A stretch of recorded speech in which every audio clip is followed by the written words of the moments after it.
Well, I'll tell you what, that is the subject that is crucial because government is too big in Washington, D.C. It's run away. We have no controls of spending, taxes, regulations, no control in the Federal Reserve printing money. So if we want government, whether it's medical care or whatever, it's proper to do it at the local level as well as our schools. But there is no authority in the Constitution to do so much of what we're doing. There's no authority for them to run our schools, no authority to control our economy, and no authority to control us as individuals on what we do with our personal lives.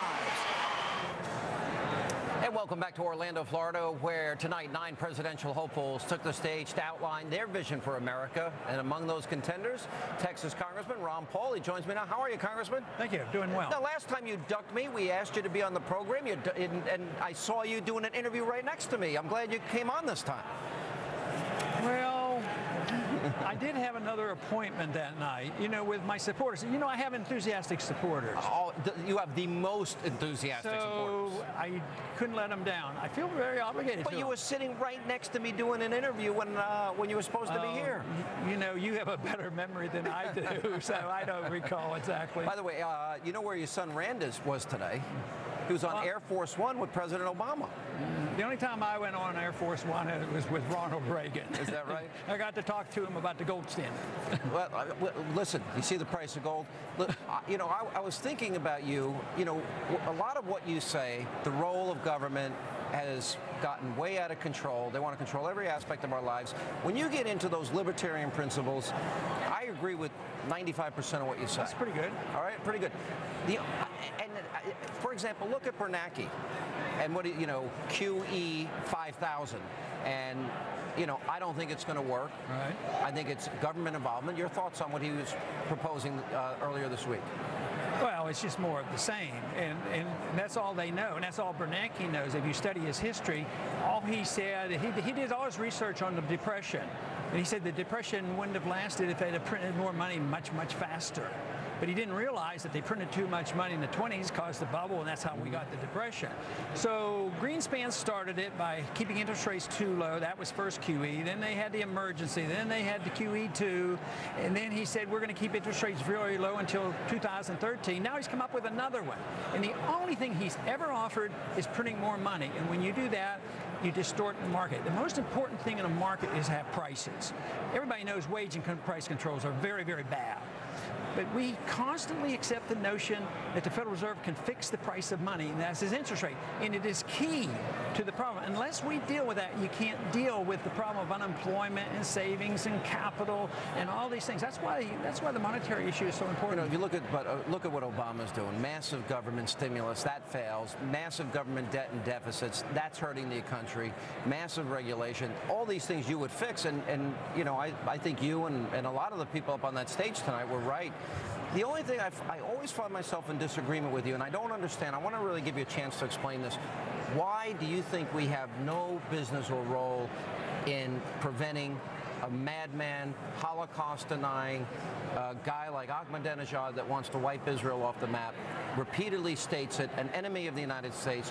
Why do you think we shouldn't involve ourselves early before he gets a nuclear weapon? Well, first, we don't have the authority. Second, we don't have the money. Third, it hurts our national security. And fourth, I think it hurts Israel for us to be doing all those things. What do you mean we don't have the authority? Whose authority? I mean, where is it written in the Constitution that we should be the policemen of the world? It doesn't say that. No, you can't do it.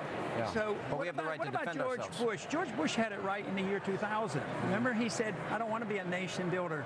I don't want to be involved in policemen of the world, because he didn't like what Clinton was doing in Kosovo.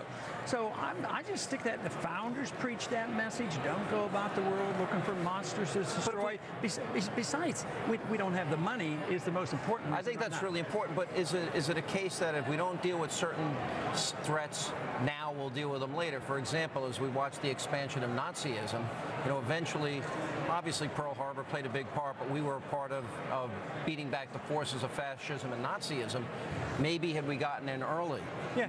I mean, do you have to look at potential threats down the road and realize that if somebody says they want to destroy you, you got to believe them?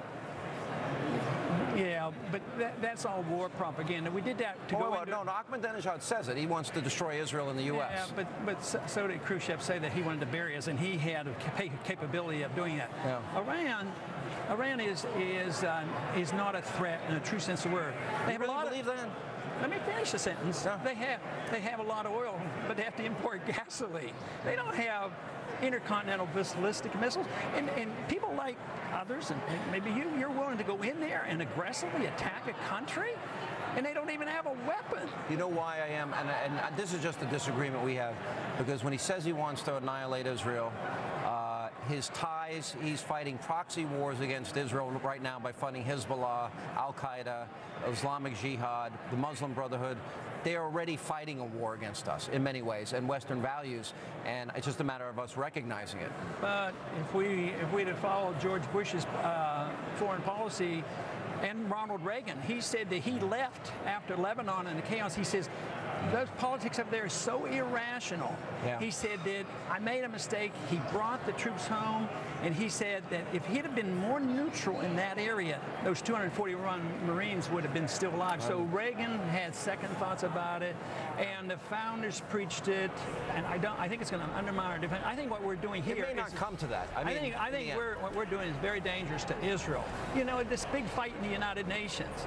What are we doing with the United Nations? Why are they helping us make these decisions? Why are we even in there? Why are we funding it? I'm for getting out of it. The United Nations started that mess in 1947, and they've compounded it ever since, and they're still we agree again. There we go. Hey, come back, spend more time with us. Someday. Always good to see you. Appreciate it. Right. Your brother, your son Rand is on my radio show tomorrow, so we'll see him then. Oh, okay. I want to hear about this trip with Obama. Oh, okay. I bet that was interesting. All right, and coming up, former CEO of Godfather's Pizza, Herman Cain is coming up next as we continue from Orlando, Florida. And as always, thanks for being with us.